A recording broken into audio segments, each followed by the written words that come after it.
বনি ইসরাইলের এক বদমাশ ছিল কিফিল নাম। কিফিল হাদিসের কিতাবে পাওয়া যায়। বনি ইসরাইলের বদমাশ, যে নিজেকে মানুষ বলে কখনো স্বীকার করতো না, বলতো আমার চেয়ে কুকুরও ভালো।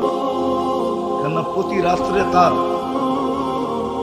যৌন চাহিদা মেটানোর জন্য, ব্যভিচারের জন্য তাকে প্রতি রাত্রে সে খরচ করত 50 থেকে 60 লক্ষ টাকা বর্তমান টাকায়। এক রাত্রে একজনকে ধরে নিয়ে আসছে, কামরায় ঢুকায় দিয়া বলছে আমি প্রস্তুতি নিয়ে আসতেছি। যখন প্রস্তুতি নিয়ে কামরায় ঢুকতে ছিল তো দেখতেছে ওই মহিলা এক কোনায় বসে কাঁদতেছে। জিজ্ঞাসা করছে তোকে জোর করে নিয়ে আসি না, টাকা দিয়ে নিয়ে আসছি, কাঁদিস তো কাঁদিস কেন? তো মহিলা প্রতি উত্তরে বলতেছিল শোন কিফিল, আমি বাজারি মেয়ে না, প্রয়োজনের কারণে তোর হাতে ধরা দিতে বাধ্য হয়েছি। প্রয়োজন যদি এরকম না আসতো আমি কোনোদিন তোর হাতে ধরা দিতাম না, আমি তো বাজারি মেয়ে না। বলছে তাইলে কাঁদিস কেন? বলে বলতেছি তোকে কেন কাঁদি। শুনবি কেন কাঁদি? বলে বল কেন কাঁদিস? বলে কাঁদতেছি এই জন্য যে এই চেহারাটা কালকে আল্লাহকে কি করে দেখাবো।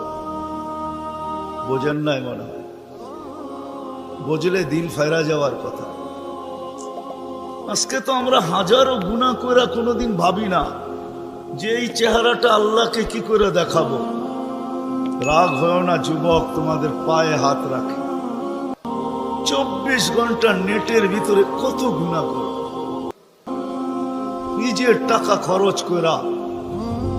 বাংলাদেশের প্রত্যেকটা ঘর, গ্রাম নাই, গঞ্জ নাই, শহর নাই, খুব কম ঘর পাওয়া যায় আজকে ওয়াইফাই না আছে। ঠিক না? কি বিনা পয়সায় ওয়াইফাই? হ্যাঁ, আনলিমিটেড গুনাহ করার জন্য ওয়াইফাই, আনলিমিটেড ইন্টারনেট চালানোর জন্য না। যুবকরা বলে আনলিমিটেড দেখতে হয় তো কত টাকা দিয়া নেট কিনবো। আনলিমিটেড গুনার জন্য ওয়াইফাই সবার ঘরে। এই মজমায় একজনও তো বলতে পারবে না এরকম তো আমরা কেউ নাই যে গুনাহ না করি। কি বলেন?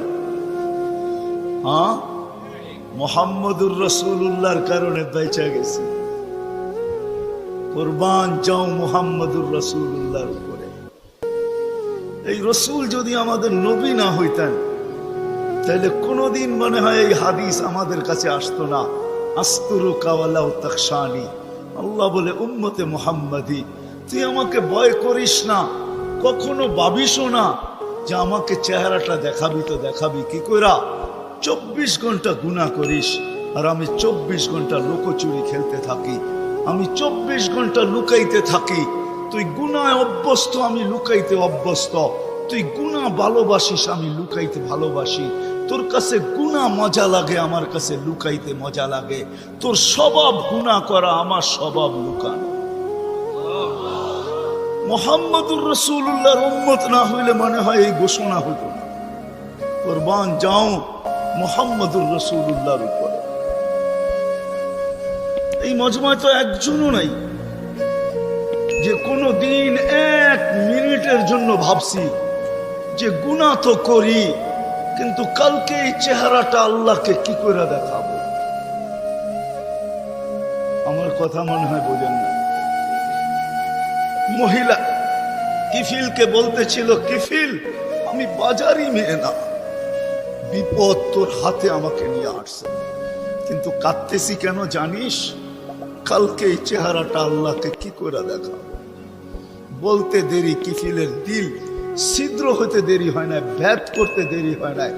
টাকাগুলা হাতে উঠায় দিয়ে বলছে বোন তোর গায়ে আমি হাত দিব না, তওবা করলাম, কিন্তু তোর কাছে অনুরোধ তুই চোখের পানি দিয়ে আল্লাহকে একটু বইলা দে। ওই রাত্রেই কিফিল মারা গেছে। বাস্তবিক উঠায় দেখেন কিতাবে, সমাজের কেউ ছিল না এরকম যে কিফিলের মাটি তো দূরের কথা, লাঠি দিয়া গর্তে ধাক্কাইতে ধাক্কাইতে ফালাবে, সমাজের কেউ এরকম ছিল না। থুতু দেওয়ার জন্য কেউ প্রস্তুত ছিল না। কিন্তু সকালে তার দরজায় লেখা উঠছে কদ গফার আল্লাহ লিকিফলিন, আল্লাহ কিফিলকে মাফ করে দিছে। কথা অল্প যদি হয় আর যদি শোনার হক আদায় হয়, রব্বে কাবার কসম দিল ভেদ করে চলে যাবে। আর যদি সারা রাত্র শুনি আর দিলে না গাঁথলাম, তাহলে সত্য এটাই হবে।